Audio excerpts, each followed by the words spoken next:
2020 continues. Here's John Stossel. Don't you hate those high deductibles on your health insurance? You have to pay thousands of dollars before your insurance company starts paying the bills. But what if I told you that having a high deductible is a good thing? 5 years ago, the grocery chain Whole Foods switched to a different kind of health insurance, a policy that puts patients more in control. Because it's like, at last, I can go to that acupuncturist. At last, I can spend the money the way I want to spend it. That means employees like Braden Weirs must pay about $1,000 themselves before their insurance kicks in. If Braden gets cancer or heart disease, his insurance covers it. But if he has a sore throat or a sprained ankle, he pays. To help workers pay, Whole Foods puts money into an account for them. Braden got $1,500 this year. If he doesn't spend it on medical care this year, he keeps it, and the company adds more next year.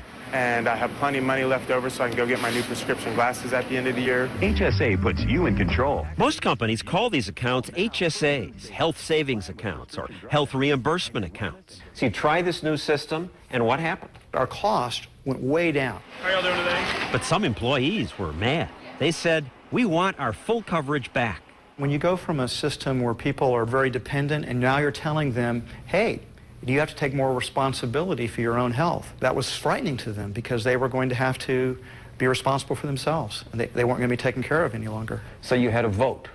The result was 77% of the team members voted for the health plan that we have today. Our CEO, John Mackey. Today, some workers have $8,000 in their health accounts. And then that's their money. It builds up over time. And so that's great because the money is compounding for them. I can save up my money and afford to have a child later on. He controls the money. And as the money builds up, it can cover all sorts of future out-of-pocket expenses. And it changed behavior. They start asking how much things cost. They may not want to go to the emergency room if they wake up with a hangnail in the middle of the night. They may schedule an appointment now. They didn't ask what things cost before. Why should they? Somebody else is paying for it. Thank you so much. When she went to the doctor, marketing director Marianne Buttrose never used to ask. Well, how much will this cost? Because it didn't matter. And I'll get someone to help. And now it matters to me because it's my money. It's my money. Since it's her money, some people worried that health savings accounts will discourage people from getting care they need. You don't get preventive care.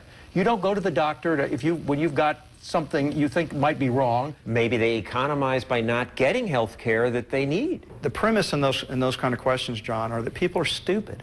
They're not smart enough to make these decisions for themselves. It's sort of an elitist attitude. The individual is the best judge of what's right for the individual. And most individuals are making smart choices. People who have these high deductible health insurance policy take a lot better care of themselves. They'd have more yearly physicals because they're saying if I keep myself healthy, in the long run, I'm going to be spending less money. Sherilyn Schmidt used her account when she wanted to get a physical. Since it was her money, she shopped around. She found prices varied by hundreds of dollars.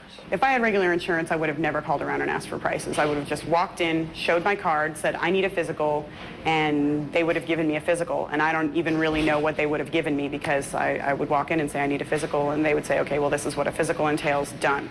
And the fact that she was paying changed the way she thought about that physical. I started thinking, well, what am I getting for this price? For $1,200, what am I getting? I hear some doctors are saying, gee, nobody's ever asked me that before. Yeah, and they don't often know. I mean, that shows you how dysfunctional a healthcare system is, that people don't have the vaguest idea how much they're spending on healthcare, close to the closest $10,000 or $20,000 often when they go to the hospital. And the sellers don't have any idea what it cost. We know what H-E-B is selling broccoli for right now, so we have to reflect our prices to the competition. But in healthcare, no one's trying to think, yeah, I'm going to cut 5% below that price so I can increase my business. Some say healthcare is different. It's too complex. We can't decide that. Gosh, you know, should we allow people to make decisions about whether they have children or not? I mean, that's a pretty important responsibility, having children. But I don't know anything about cancer treatments, which ones I should have. I don't know anything about cars. But if I go buy a Toyota or an Audi or a Lexus, I know I'm going to get a pretty good automobile because competition ensures that it'll be that way. Which is why Americans buy Toyotas instead of Trabants. Of course, cars and cancer are different, but where there is competition, information resources like consumer reports and websites spring up to help consumers make decisions. As a sliver of competition has entered healthcare, similar resources are appearing rating doctors and hospitals. My favorite is this Espresso Sierra. John Mackey says this competition will improve healthcare, except so far, not enough people shop for it. The doctor doesn't feel compelled to compete on price. The doctor doesn't worry that he's going to lose that business to a competitor down the street. So there really isn't any price competition going on. That's why he says despite their big initial savings, Whole Foods healthcare costs are creeping up again. But if everybody was out there asking doctors what things cost, if doctors were advertising their prices, we'd begin to see prices dropping.